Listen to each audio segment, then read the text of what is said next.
Guys, Marzano TV 2.0. I'm here in Singapore. Naglalakad lang po tayo, nagpapawis. So, mabilisan na to guys. So, last time po kagabi, nagpost ako sa aking Facebook about nga dito sa kumakalat na screenshot ng isang anonymous, no? At ito nga ay napaloob dito sabihin na natin, no, si Sir Andy Cabral, yung sponsor ng Jomcar. So, ito guys, labas po yung Jomcar dito, di po natin isasali. Ngayon po, nakakalungkot lang, no? Marami kasi mga nagko-comment, sinasabi nila na si Sir Andy daw, ayon sa kanila, wala naman ako nakikitang ebidensya, na pinatitigil daw ni Sir Andy yung yung pagmamarathon sa Jomcar. So I don't know kung gaano katotoo yun. Kasi ako unang-unang di po ako naniniwala dun eh. Parang biri mo, yung tao, professional, no? Tapos patitigilin niya, no? So I don't know, as of now, hindi ako po maniwala kasi wala pong ebidensya. Diba? So, natatawa lang po ako sa ganoon, pero kasi ako hindi ako basta-basta naniniwala as long as wala akong ebidensya na nakikita. So, yun lang po, yun yung sabi ko. So, nakakatawa lang talaga sila. Yeah.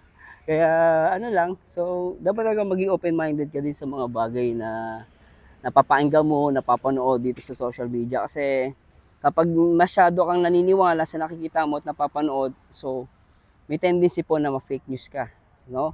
Saka sabihin na natin, no, iisipin mo paano kung mangyayari na yung isang sponsor, eh ang laki ng binibigay kay Carla at kay Papa Joms, eh sasabihin yun, di ba? So nasaan yung tuktok mo nun? At the same time guys, tandaan nyo, kahit sabihin natin nasa Jomcar si Sir Andy, may karapatan po siya sa pera niya. Pera niya po yun, no? At hindi po masama, wala kang maririnig o wala kang makarinig at mapapanood or mababasa na pinagbabawalan ni Kalinga Prab, ni Kuya Bal na ang mga sponsor ay sumuporta sa iba. Actually, matatawag mo pang solid kalingap yung sponsor na tumutulong sa lahat ng beneficiary, no?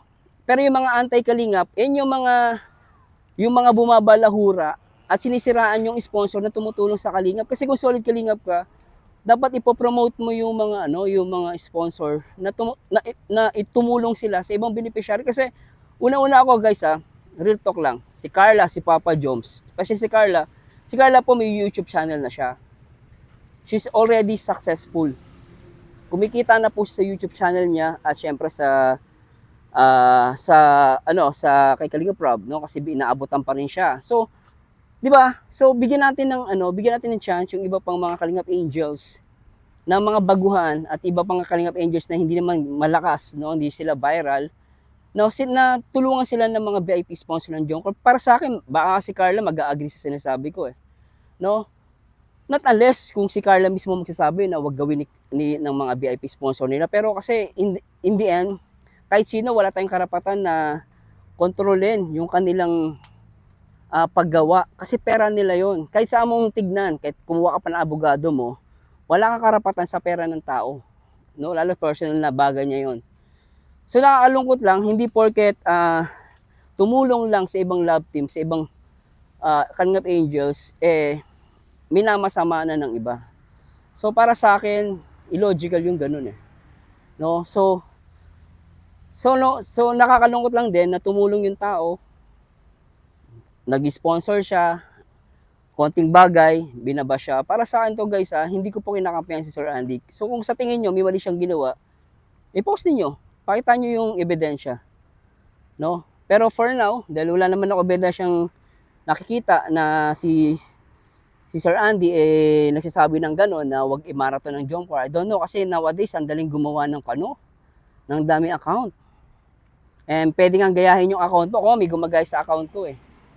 Magko-comment pa dun sa ibang live, dahil sisiraan ako. So, ganun na yung mga samang tao. So, sa lahat ng mga viewers, huwag kayo agad-agad naniniwala sa mga napapanood na babasa nyo guys. Ingat po kayo. And sa mga VIP sponsor, masasabi ko na lang po na ingat din po kayo. Medyo paliitin nyo po mundo ninyo kasi hindi lahat na nakakausap nyo sa mga GC, no, is mapagkakatiwalaan. Iba na po ang laban ngayon, lalo na hiti ka sa bunga, ay sisiraan ka. Sana ako, nananawagan po ako sa lahat ng mga Jomcar supporters. Tandaan nyo guys, nasa isang community tayo. Ang Jomcar po ay hindi po hiwalay na community yan. No? We are supporters, individual, followers. Pero kung community ang usapan, nasa isang community tayo. Ano yun? Community ng Team Kalingap.